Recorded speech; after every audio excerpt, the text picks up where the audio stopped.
Bonjour à tous, bienvenue sur la chaîne Voir Autrement NC. Ben voilà, aujourd'hui une nouvelle vidéo où on va parler handicap en partenariat avec la radio Jido, Handispik et l'association Les Robinson. Nous recevons des frères et des sœurs qui ont dans leur famille des personnes en situation de handicap, donc ils nous parleront de leur ressenti. Si ce n'est pas encore fait, eh ben, abonnez-vous à la chaîne, cliquez sur la petite cloche et je vous dis à tout de suite pour la suite de la vidéo.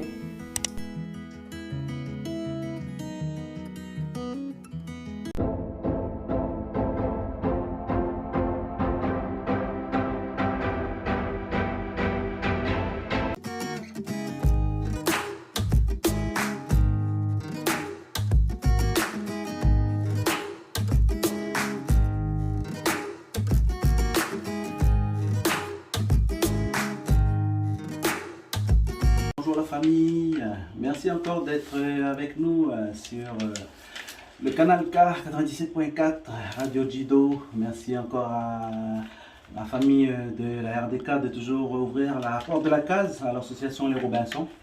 Voilà, depuis 2015, le partenariat, on est toujours heureux de venir vous partager ce monde-là du handicap. À vous qui êtes sur nos 33 communes, là, nos 3 provinces, nos 8 aires coutumières, humilité, respect.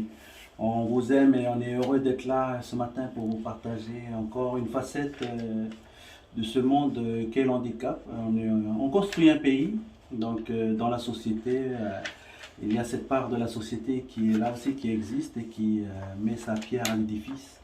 Donc ce matin, on va faire un partage là, avec la famille là, qui œuvre au niveau de nos associations, mais aussi au niveau des familles elles-mêmes. Car le thème ce matin, justement, il sera consacré aux familles. On a des invités là qui sont les familles de ces personnes en situation de handicap. D'associations que sont le collectif handicap ou le MCI, voilà, à l'intérieur, ces deux groupements d'associations, il y a plusieurs associations où on cherche des bénévoles. Les bénévolats, c'est une denrée rare pour nos associations. On a des associations qui n'ont pas beaucoup de bénévoles, donc si vous avez du temps à donner, à partager avec le monde du handicap, on sera toujours heureux dans toutes nos cases, là, vous ouvrir la porte pour apporter avec bienveillance votre soutien à notre cause. Donc merci encore à vous d'être là ce matin avec nous et nous allons démarrer tout doucement avec la famille qui sont là autour de la table. Alors, on est heureux de les accueillir avec monsieur, notre partenaire youtubeur de la chaîne Voir Autrement NC. Abonnez-vous sur la chaîne Voir Autrement NC, c'est gratuit. Et vous pourrez voir tous les reportages aussi chez nos partenaires qui sont consacrés au monde du handicap. Merci, on remercie là les filles de nous avoir rejoints ce matin. Nous avons Cécile, Yolande et Maëva. Merci les filles d'être là ce matin. Merci Jean-Mi. Merci de nous avoir invités. On ne s'intéressera pas à la personne en situation de handicap dans leur entourage, on s'intéresse plutôt à elle, à comment elles le vivent, quels sont leurs ressentis. Grandir une personne en situation de handicap, c'est donc de l'entourage, quoi. Donc on remercie les filles d'être là avec nous ce matin et de permettre de faire connaître cet angle du sujet du handicap. On va commencer par une de nos mamans là, des associations. Elle va se présenter, une grande dame qui n'aime pas trop qu'on parle d'elle, mais on est obligé quand même de lui rendre hommage à notre Yolande qui œuvre du côté de la famille à nous là-bas, à l'association calédonienne des handicapés. Toute la famille de la CH, Pierre Lanquette et Foyer Resnick, bonjour à vous là, qui êtes là dans notre famille. Voilà, et Yolande, merci à toi d'être avec nous ce matin. Oui. Peux-tu te présenter, s'il te plaît? Oui, je m'appelle Yolande Eke.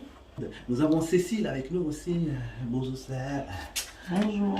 Cécile, c'est une sœur à nous, et elle aussi, elle est sur le monde du handicap aussi, du côté de la famille à la Fédération des œuvres laïques. Là, on salue d'ailleurs toutes les associations membres de cette institution qui date depuis des années d'ailleurs. Très longtemps. Voilà. Tu es dans le département qui s'occupe aussi du social, le handicap. C'est ça. Au sein de la FOL. Donc merci à Cécile d'être là. Précise-nous ton secteur plutôt. En fait, dans le pôle jeunesse, on a On a le pôle vacances, le petit secteur vacances avec Johanna Ouellet et le secteur handicap avec moi-même. Voilà. Merci Cécile. On a Maëva aussi avec nous. Maëva qui est la trésorière de l'association Les Robinson. Bonjour Maëva. Bonjour Jean-Mi, bonjour à tous les auditeurs. Maëva, tu es là aussi, pas que voilà, tu es membre des Robinson, mais en même temps tu es aussi quelqu'un en situation de handicap dans ta famille. Donc c'est pour ça que tu es là avec nous ce matin. Oui, c'est ça, donc ma grande sœur, et d'ailleurs qui fêtait ses 40 ans hier. Joyeux anniversaire à elle. Encore merci à vous, hein, les filles, d'être là ce matin. Hein. On est heureux de pouvoir vous entendre, donner votre ressenti. Voilà, vous avez vu, c'est une façon de dire. Vous avez entendu ces personnes, elles sont là aussi parce que voilà, elles travaillent, elles sont dans le bénévolat, elles sont aussi techniciennes dans nos organismes et tout. Elles ont leur vie professionnelle à côté. Voilà, elles œuvrent, mais en même temps, elles vivent aussi voilà, avec des personnes en situation de handicap dont elles ont la charge ou dont voilà, elles ont grandi avec et tout. Donc les filles, vous allez entre guillemets présenter la personne de votre entourage, quel est son handicap. Dans ton entourage, tu as quelqu'un aussi en situation de... Oui. La différence, c'est que lui, il n'est pas sur nous, mais il est sur OVA. Bonjour à la famille du côté des Yaï. C'est ça. Bonjour à eux. En fait, moi, j'ai un grand frère qui est en situation, qui est aveugle. Il est sur les îles. Il est arrivé dernièrement, il y a 1 an de quoi, avant le confinement, le premier confinement. Il est resté avec nous parce qu'il était bloqué en même temps. Il est resté pendant un certain temps. C'est vrai que ça lui a permis de découvrir la VH. La VH qui est une association aussi par rapport aux malvoyants et aux aveugles. Il est resté, il a pu découvrir et puis voir en même temps comment ça se passait. Il a pu participer aux activités qui étaient proposées aussi sur place. Mais en même temps, c'est difficile en même temps quand on est sur Nouméa par rapport aux îles. C'est difficile dans le sens où, voilà, OVA c'est plus grand, c'est plus aménagé pour. Et nous à Nouméa, là, on est dans un appartement, c'est qu'en même temps c'est plus restreint et puis en même temps, les difficultés en même temps pour se retrouver en même temps tous ensemble dans la même pièce. Si c'était un peu plus grand, je l'aurais gardé plus longtemps, mais il est retourné chez lui en même temps parce que ça lui manquait, mais en même temps, nous c'était en attente en même temps de pouvoir avoir un plus grand appartement en même temps, pour pouvoir vivre à 5 dans l'appartement, quoi. Parce que là, j'ai qu'un F2, en service. On passe. Ah, pardon. Et justement, Alexandre.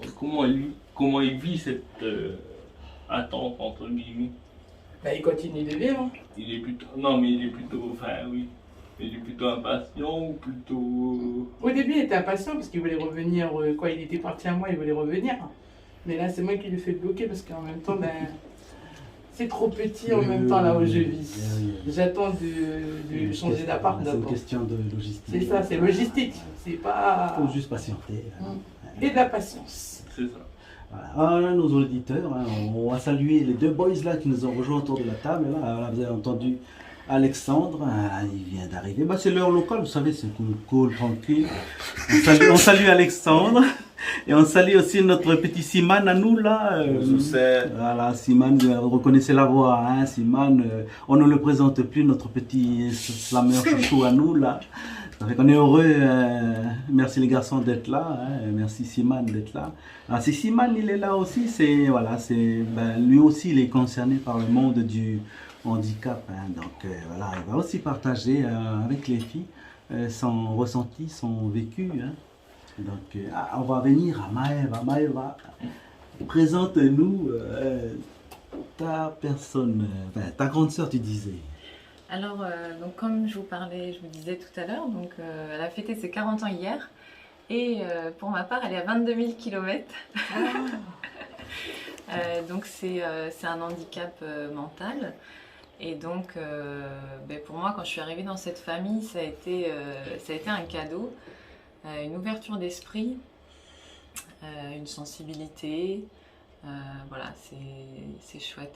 Elle est dans un foyer occupationnel, donc tout est ok, passe ses journées à faire des activités, voilà, elle vit pleinement avec ses camarades, quoi. C'est cool. Tu es en contact avec elle toujours par internet? Vous discutez un peu entre sœurs? Oui, voilà. Elle fait de l'internet aussi, je oui, suppose. on se voit quand elle est chez les parents, quoi. Oui. Mais finalement, c'est comme un enfant qui a 6-7 ans, donc ça reste basique, on va dire, comme échange, mais très sincère, finalement. Oui. Voilà. Merci Maëva. Simone, merci encore à toi d'être avec nous, petit frère. Hein. Voilà, hein. Voilà, présente-nous la personne qui est dans ton entourage, qui est concernée par le Alors ça tombe bien, merci maman pour la parole, c'est la petite amie d'Alexandre qui est en face de moi. Non, je rigole. Je rigole, je fais une dédicace à mon frère.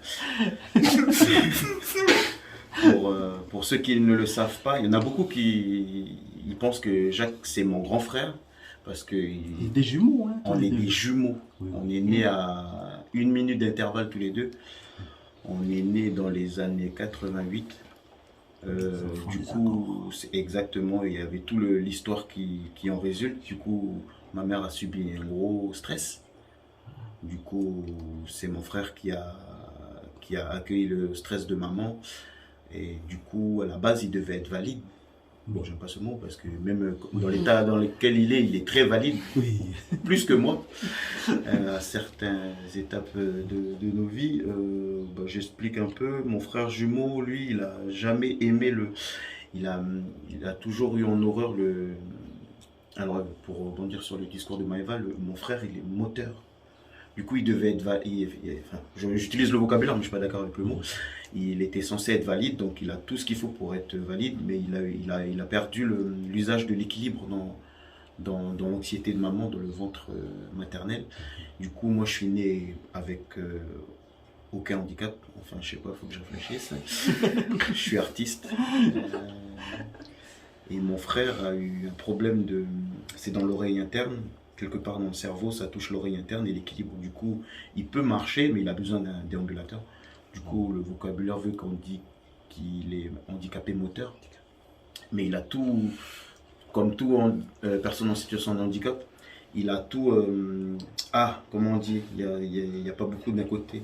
Il s'est adapté, non? Développé. Compensé, merci, c'est le vocabulaire que j'ai cherché depuis tout à l'heure. Il a compensé, il est très intellectuel.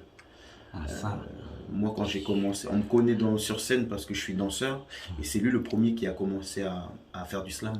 Mais comme il n'a pas la capacité de écrire, il a développé la capacité d'apprendre par cœur très très vite et d'improviser et d'écrire dans sa tête, de visualiser virtuellement. Il va regarder un livre et pour compenser, pour faire croire qu'il sait lire, il va apprendre par cœur le livre et quand il va reprendre le même livre, il va aller à la même page, à la même ligne, il sait ce qui est écrit, mais il ne sait pas lire. C'est très complexe à expliquer, mais du coup, c'est le premier à faire des improvisations slam. Et maintenant, comme on a pris un peu d'âge et que j'ai arrêté le breakdance à haut niveau, du coup, je me suis mis au slam, mais c'est lui qui m'a aidé un peu avec un grand frère dont je fais la dédicace, Paul Wamo, qui m'a fait la dédicace. Que je fais la dédicace et qui m'a initié dans le slam. Et du coup, lui, il est moteur. Et quoi dire d'autre sur lui? Il n'aime pas le regard de la pitié. Oui, c'est fini ce temps-là. Il est plus tout seul, il n'est pas tout seul. Nous tous, dans le monde du handicap, maintenant, le AO, machin, chose, non, c'est fini ça, maintenant. Et lui, il a développé il a développé l'humour, parce que c'est culturel chez nous. Je fais une dédicace à mon oncle qui est Mia. Dominique Itrema, qui est prof de musique à Canada, et toutes les situations que lui il vit, il passe toujours par l'humour. Quand il doit expliquer quelque chose, il passe par l'humour. Et mon frère, un jour, je partage aux auditeurs, auditrices, désolé si c'est cru, mais c'est mon frère jumeau qui l'a inventé, voilà, je me dédouane de la responsabilité. Un jour, on s'amusait à danser au damier, là où le hip-hop est né. Du coup, lui, il a une capacité à faire des pompes, mais les gens ne touchent pas le sol. Du coup, il a les bras hyper balèzes. Du coup, c'est pour ça qu'on croit que c'est mon grand frère. C'est mon grand frère de 1 minute. Du coup, on est frères. Et du coup, il fait les pompes et tout. T'as un vieux, je crois que c'était un vieux Vanuatais, qui commence à avoir la larme aux yeux parce qu'il voit une personne démunie. Mais pas si démunie que ça, parce qu'il est capable de faire des trucs et tous les petits jeunes autour qui savent marcher, ben, on est en extase, tu vois. Puis, moi, je suis là à faire de la magie, je tourne autour de lui et je passe mes mains entre le sol et ses jambes pour faire genre, il n'y a pas de technique illusoire. Je te regardais, il fait ça tout seul. Waouh! Et t'as vu, il commence à pleurer. Mon frère, il s'arrête, il voit ça de loin, il monte sur son fauteuil, tout seul. Et moi, je vois le truc venir de 1000 km. Il commence à rouler comme ça. Puis moi, j'appelle la bonne, je fais là-bas. Ouais, c'est Jacques, il va dire des bêtises. On se met en délégation, puis on commence à croiser les mains derrière le dos, puis baisser la tête, genre coutume. Puis mon frère l'a fait. Tonton, Paps, Uncle, dit on va noter. Uncle, t'es triste, pourquoi t'es triste? Mais il sait très bien ce qui se passe. Et le vieux, mais il est pris de... Il doit être interloqué. Il est choqué, tu vois. Punaise, moi je me plains de ma vie, puis t'as lui, il est handicapé, mais on ne dirait pas et tout. Il cherche un billet de 1000 francs dans sa poche. Puis il sort le geste. Il dit, mon fils, mais je vais te faire un petit geste. Parce que ta fille, elle est difficile, mais toi tu gardes toujours le sourire. Et je dis, Uncle, je vais pas accepter ton geste. Puis dans le respect, mais il dit rien, tu vois. Toi, tu veux faire le geste, c'est pour me bénir, et puis parce que ma situation, elle fait que moi, je peux pas marcher. C'est pour ça, hein. Et le vieux, il y a les larmes qui coulent. Regarde, Uncle, mes 2 pieds, ils marchent pas, mais le 3e, il court. Voilà, signé Jacques. Voilà. Bon, ben, c'est fini pour moi. Je peux passer la parole aux personnes. Alors, Yolande, justement, comment là, le petit frère, il a parlé de leur venue au monde à 1 minute d'intervalle avec son jumeau. Là. Toi, en tant que maman qui a mis au monde une enfant en situation de handicap, quel est ton ressenti quand tu as su qu'elle était touchée par le handicap à l'époque quand tu as... Moi, je ne savais pas du tout. C'est quand elle a commencé à aller à l'école, à la maternelle. Il n'y avait pas de maternelle. À l'époque, oui. Préparatoire. Préparatoire, oui. Voilà. C'est là où ils l'ont rejeté carrément. Mais toi, à sa naissance, tu n'avais pas détecté que... Non, pas du tout. Pas du tout.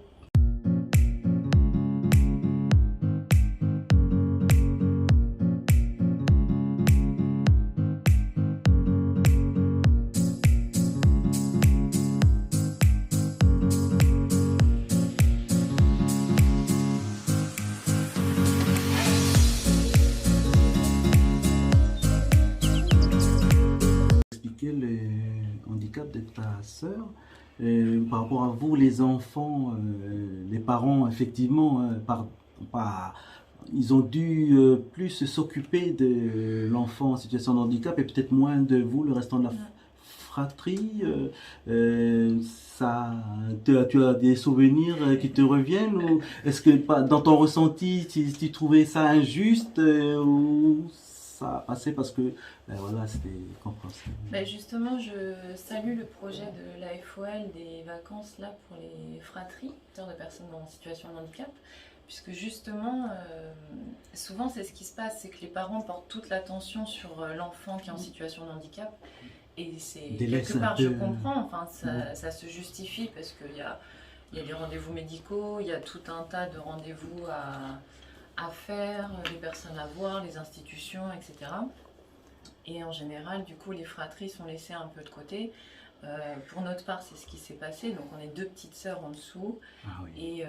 Et c'est vrai que ça a laissé des traces, puisque justement, celle qui est au milieu, quoi, elle n'a pas eu cet espace d'écoute, cet espace de parole pour sortir finalement cette colère, cette injustice de pourquoi ma grande sœur elle prend toute la place, pourquoi c'est à moi de montrer l'exemple alors que je suis la petite. Il y a tout un tas de questions et ça me paraît vraiment important de poursuivre le projet des frères et sœurs qui aient cet espace-là pour prendre leur place finalement, c'est bien ça. Hein. C'est bien ça. Donc, écoute, moi je suis bénévole pour t'accompagner sur ce projet. Pas de souci. Voilà, donc on cherche d'autres bénévoles. Merci. Merci Maëva. Je peux rebondir Rebondis mon petit frère. sur la tête. Du coup, par rapport à mon expérience avec Jacques, la chance qu'on a eue dans notre fratrie, c'est que je suis le jumeau de Jacques.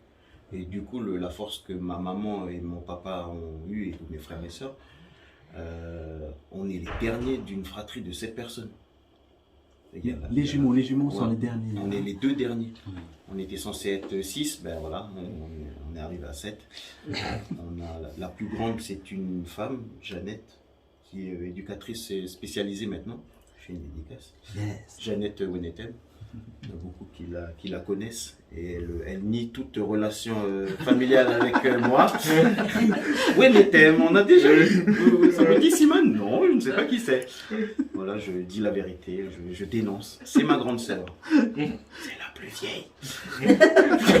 On sent l'amour, c'est très fort. Là. C'est le chambrage entre enfants de la même fratrie. Ah oui. Et du coup, toute l'attention est portée sur Jacques, c'est vrai. Mais comme c'est mon frère jumeau, ma mère a eu toujours, je ne sais pas si c'est conscient ou inconscient de sa part, mais elle a toujours été équilibrée. Bon, c'était nous les derniers, du coup, on était les plus chouchoutés. Quand il fallait taper des enfants, c'était les plus gros qui prenaient, pas nous. Mais du coup, c'était pas plus Jacques, c'était plus Simone et Jacques. Enfin, D'accord, j'étais englobé dedans, toi. J'étais englobé. Et après, pour moi, dans ma tête, je m'en rends compte aujourd'hui, mais j'en ai conscience que maintenant, en faisant des créations et en vivant ma vie d'adulte, entre guillemets, je me rends compte que moi, je ne sais pas si on dit souffrir ou j'ai vécu avec le fait de faire 2 fois plus pour moi et Jacques. Comme je marche, mais je marche pour lui. Et du coup, peut-être, comment on va dire ça? Être coupable, mais bon, c'est la vie, c'est pas... Enfin bref. Plus petit, je me sentais coupable d'avoir la possibilité, la chance de marcher, et pas lui. C'est ton ressenti en tant Quand que j'étais gamin plus à petit, l'époque, oui. quand j'étais plus petit. Donc peut-être quelque part, je me sentais... J'étais pas légitime à dire pourquoi on s'occupe plus de Jacques et tout. Je crois que je vis ça comme ça. Mais maintenant, aujourd'hui, lui, il a un appart depuis plus longtemps que moi, il a un travail depuis... oh là là. Du coup, je me rends compte que dans son malheur, le fait qu'il soit en situation de handicap, entre guillemets, et qu'il a réussi à développer des capacités pour passer au-delà, dans son malheur, c'était une chance d'avoir ce point de vue-là. Et là, je rebondis sur ce qu'Alexandre a dit tout à l'heure. Lui, il est comme ça parce qu'il veut montrer l'exemple. Et il y en a beaucoup. Et le monde dans lequel on vit, la société dans laquelle on vit, ceux qui sont en situation de handicap, il faut beaucoup les aider. Et il y en a quelques-uns qui se reposent là-dessus. Ah si vous m'aidez, allez, cool, Raoul. Je fais une dédicace à certains de l'association, que je vais taire le nom. N'est-ce pas, Brian et Kevin? Ah, moi, je dénonce. Du coup, je vous aime, les gars. Mais, Jacques, Alexandre, il est MDR. Pardon. Et du coup, il s'est jamais reposé sur ses lauriers. Il a toujours donné à la débrouille. Voilà, il visait son autonomie, quoi. Il avait un objectif et il y allait. Et moi, du coup, au départ, moi, je me sentais pas légitime de me plaindre. Et aujourd'hui, je me rends compte que il me tire à des moments de ma vie. Il m'encourage, du coup. Non, pour le deuxième, c'était bien. Il Le était premier, ici. il était ici. Ah, le premier, il était ici. Confinement. Ah ouais, d'accord. Mais ça, c'est... Et en plus, c'était en appart. Ouais. difficile. En fait, moi, j'habite au 3e étage. J'ai un ascenseur. Ce qui se passe, c'est que le premier confinement, le Covid, on ne savait rien du tout encore. Oui, on découvrait. C'est que dans le bâtiment, on n'est pas tout seul. Ah oui. Et qu'il y avait... Les voisins et tout. Il y a les voisins. Lui, il aime bien fumer. Aïe. C'est que pour fumer, fallait qu'il descende. Il a besoin de sortir, mais oui. il est obligé d'aller dans le garage. C'est qu'il s'amusait à monter et descendre dans l'ascenseur. Et en même temps, tout le monde paniquait parce qu'en même temps, il fallait mettre un masque. Au début, on nous disait mettre des gants et puis après, on a su après qu'il fallait que les gants, ça servait à rien, quoi. Ça gardait les microbes en même temps. C'est qu'au début, ben, tous ceux qui montaient dans l'ascenseur, ils avaient tendance à me dire, oui, il y a ton frère qui est descendu, il est au sous-sol, il est parti fumer, il n'a pas de masque, il n'a pas de gants. C'est que j'ai dit, purée, c'est que, ah ouais. À un moment donné, j'étais obligée de lui expliquer que, ok, lui, il voit pas en même temps, c'est que... Ah oui, voilà. en plus. Il a trouvé ses repères, on lui a Oui, montré en oui. même temps comment prendre l'ascenseur, comment descendre au sous-sol. Pour un aveugle, il faut juste montrer une fois, il mémorise. Après. C'est ça, c'est que... Ça la débrouille. Mais ça, c'était au début. C'est qu'au début, ben, personne paniquait. Mais quand il y a eu le Covid, ben, tout le monde a commencé à paniquer. C'est qu'ils ont eu tendance à le regarder, à faire des rapports le soir. Moi, quand je reviens du travail, et puis qu'on fait des rapports, parce que nous, au début, on a travaillé, c'est que j'ai dit, mais je vais pas l'enfermer. C'est que j'ai commencé à parler à tout le monde à la maison pour leur dire, ben ouais, mais on va pas l'enfermer, je vais pas... Et oui. Puis en même temps, ben, c'est des disputes après, ça termine pas des disputes, parce que moi, je le rappelle à l'ordre alors qu'il est plus grand, quoi. Tu as forcément le contact avec la famille en France. Parce que tu disais que ta grande sœur, elle fréquente un centre occupationnel, mais ça veut dire que pendant le confinement, elle était obligée d'être à la maison avec tes parents. C'est ça. Comment c'est passé pour eux C'était très difficile.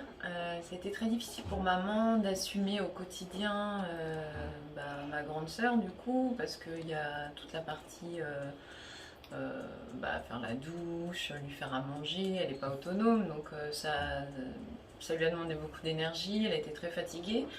Et justement, pendant le premier confinement où tout était nouveau, etc., enfin même le deuxième, j'ai envie de surtout dire... que là-bas en France, ils ont subi plusieurs. Oui, plusieurs, oui. Confinements, Et en fait, les familles n'ont pas été accompagnées. Tout le monde on leur a dit, découvrait. voilà, vous reprenez votre enfant et puis vous vous débrouillez en fait. Aïe. Donc c'est pas leur métier, comme on peut parler aussi des parents qui ont récupéré leurs enfants et qu'il fallait leur faire l'école à la maison, ils se sont rendus compte qu'ils n'étaient pas enseignants, hein. Ça a été difficile. Imaginez avec un enfant handicapé, c'est pareil, les enfants ne sont pas éduques, quoi. Donc trouver des occupations tous les jours, voilà, ça a été fatigant. Nerveusement pour la famille. Même s'il y a du terrain, mais il faut s'en occuper, quoi. C'est là que tu parles de maman, mais papa, il s'implique aussi. Il s'implique aussi un peu. Papa, il était un peu plus dans la fuite. Aïe, on s'explique ça comment En fait, elle est née en 1981. Donc, il n'y avait pas tout cet espace d'écoute et de parole, tout ce qui est psychologue, etc. Donc, lui, il a vécu l'arrivée de cet enfant différent. On va parler de l'ego, hein. Ah oui. Donc c'est difficile en fait pour un jeune couple d'avoir un premier enfant différent, en situation de handicap. Et donc du coup, oui, ça a été la fuite. Il l'a géré comme il a pu, et puis c'est maman qui a assumé, quoi. Donc c'est ce que je déplore aujourd'hui. Enfin, j'espère que ça s'est amélioré de ce côté-là, l'accompagnement des familles, la prise en charge en fait quand il y a l'annonce d'un enfant. Différent, j'aime bien ce mot, mais à la fois on est tous différents en fait. Hein. Oui, on est tous différents. On vit tous les choses différemment, on a chacun nos émotions, nos ressentis. Oui, voilà. Et finalement, une personne en situation de handicap peut être aussi enrichissante que l'un de nous autour de la table. Il a vécu son confinement parce que tu me disais qu'il avait son logement tout seul là. Oui. Mais il a survécu quand même aux 2 confinements. Il a grossi. Comme nous tous, je crois. Alors lui, il vit à Tuban. Et depuis le début de l'année, j'ai pris un appart pas loin. Je suis Premier confinement, moi je l'ai fait avec papa et maman à Rivière-Salée. Et le deuxième confinement, je l'ai fait tout seul, pas très loin de lui. Tu allais le visiter. Donc j'allais le visiter le week-end quand il n'avait pas ses auxiliaires. Et lui, il a ses auxiliaires, je crois qu'il avait une chance, tu vois. Tout le monde était coincé chez eux avec les mêmes personnes. Et lui, tous les matins et le soir, il y avait des auxiliaires qui venaient. Une dédicace à Tatiana et puis... Yes, Tati. Et quoi dire, lui là... Il a vu du monde quand même, malgré qu'il était enfermé à la maison. Il y avait ça, et puis le fait qu'il, comme tu l'avais dit, le confinement, ça concerne ceux qui ont la possibilité de s'en aller. Comme toi aussi tu l'as dit, le handicap, on est déjà enfermé. Lui, il n'a pas trop changé. Ça n'a pas trop bouleversé sa vie. Il a juste regardé les infos et Internet, il voyait que tout le monde était paniqué et tout. Mais lui, ça ne change rien à sa vie. Voilà, à part le kiné qui avait pu. Et lui, comme s'il a la flemme, il n'y va pas. Donc, pour lui, c'était une grosse flemme de 3 semaines. Et sinon, niveau pour ma part, j'ai beaucoup écrit. Ah, Et le week-end, Avec quand le j'allais temps, le voir, ouais. avec mon attestation, bien sûr, c'est dans les règles. Hein. Ah oui, l'attestation, la fameuse attestation. Ben, j'allais le voir et je lisais mes textes avec lui. Ben, on essaye de. Je crois que tout le monde a essayé de faire comme il pouvait. Pour de s'occuper. tirer, Ouais, tirer ouais, le ouais. positif de tout ça. Donc vous deux, vous avez gardé vous avez accentué ce lien artistique que vous aviez déjà ensemble pendant le confinement pour voilà, passer le temps en même temps et puis créer de nouvelles choses. C'est ça. Après, nous, on est jumeaux, donc on a ce lien, même si on ne se voit pas. Ah oui. Des fois, je vais me faire mal et lui, il va le savoir. Et si lui il se fait mal, ben moi, je vais le ressentir. Enfin, le lien, il est... Chez moi, je l'ai perdu. Mais chez lui, c'est très fort.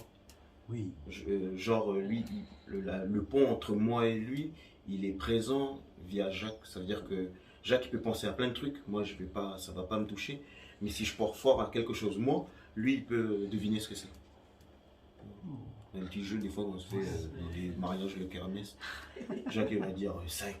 Puis il va dire au cousin 5. Simon, je pense à quoi 5. Ouah, puis tout le monde. Ah, bref. Voilà. Ah c'est vrai, c'est un beau lien ça. Donc vous avez pu surmonter cette épreuve-là ensemble, tranquillou. Ouais. Alexandre, et toi par rapport à ta famille, tu étais confiné chez tes parents Chez mes parents. Chez mes Ça parents. va, ils l'ont bien survécu. Ça va, ça va. Ça n'a pas été insupportable, j'espère. Non, Et le premier, jamais. le premier confinement, c'est... Ça veut dire que ça. Ouais. Je peux dire un petit mot. Je crois qu'il faut mettre un joker là. Quand il dit comme ça que voilà. Je vois pas de quoi tu parles. Absolument pas. Non, mais écoutez, j'ai une certaine chance chez moi à la maison, c'est que j'ai un jardin, j'ai une terrasse. Tiens, voilà, tu vis dans l'appartement. Ça me permettait de sortir, de faire de la musculation, de faire certaines choses. Voilà. Donc j'ai pas mal vécu. Mais ça n'a pas pesé sur ton entourage familial. Si, un petit peu, parce que même si je fais de la musculation, comme disait Simon, il n'y a pas le kiné, il n'y a pas les étirements. J'ai senti qu'au bout de la 3e semaine, ça commence à devenir raide. Un petit peu. Oui. Mais il y avait Messenger. Et voilà. On arrive déjà à la fin de l'émission. Là, on va laisser la place à John après. Donc, encore un grand merci à vous, la famille, d'être venu partager là, avec nous ce matin. Yolande, une info association, je crois que la CH, ils font quelque chose. Fais la pub. Oui, ce samedi 11 septembre, il y a un grand bingo à la CH. Vous êtes tous invités à venir nous soutenir. À Montravel. Ah oui. Voilà. Au centre de Montravel, Montravel. après l'église protestante. Voilà. Donc, venez apporter votre soutien à la CH. Pardon, Yolande, mais... De 9h à 19h. Voilà. Pour le grand bingo de la Voilà. CH. Ça tombe mal parce que la VH, ils font aussi le 11 septembre, ça fait qu'on est en Oui, je concurrence. vois bien. Le On 11 va essayer septembre. de se partager. Voilà, on va se partager. Voilà, un Donc, coup à la CH, un coup voilà, à la VH. Vous pouvez aller à la CH, mais du côté de l'association Volontaire, oui, là, les malvoyants font leur porte ouverte aussi le 11 septembre avec voilà, les stands de restauration, l'animation musicale, les stands de sensibilisation au handicap visuel. Venez dans mon atelier, vous allez marcher en canne blanche dans le noir, là, au milieu du trottoir, il y aura plein de bruit et tout, ça va faire peur, mais c'est cool quoi. Hein. Donc, s'il y a quelqu'un d'autre qui a une info, Et retrouvez l'association Les Robinsons tous les derniers samedis du mois au marché de Lucien à la bibliothèque Bernheim. Voilà, venez manger nos bons gâteaux, nos tartes faites maison. Venez nous rencontrer. Voilà, au marché Lucien, c'est tous les derniers samedis du mois, dans les jardins, les beaux jardins de la bibliothèque. Voilà qui va conclure notre émission. Encore un grand merci à la famille de la RDK de toujours accueillir le handicap depuis 2015, ce partage-là. On remercie toujours à nos auditeurs d'être à l'écoute de la RDK. Et je vais demander à mon petit frère de nous faire un petit dédicace slam là pour conclure. Allez. Alexandre, tu voulais dire quelque chose? Non, Je voulais juste te dire que voilà, on est toujours, nous les Robinson, on est toujours à la recherche de bénévoles, Voilà. accessoirement. Je dis ça comme ça. Je dis ça, mais j'ai rien. Un petit slam de notre petit frère Assiman. T'es cap ou pas cap d'être en handicap? T'es cap ou pas cap d'avoir un handicap? Car sur leur fauteuil, ils ne sont pas comme leur fauteuil.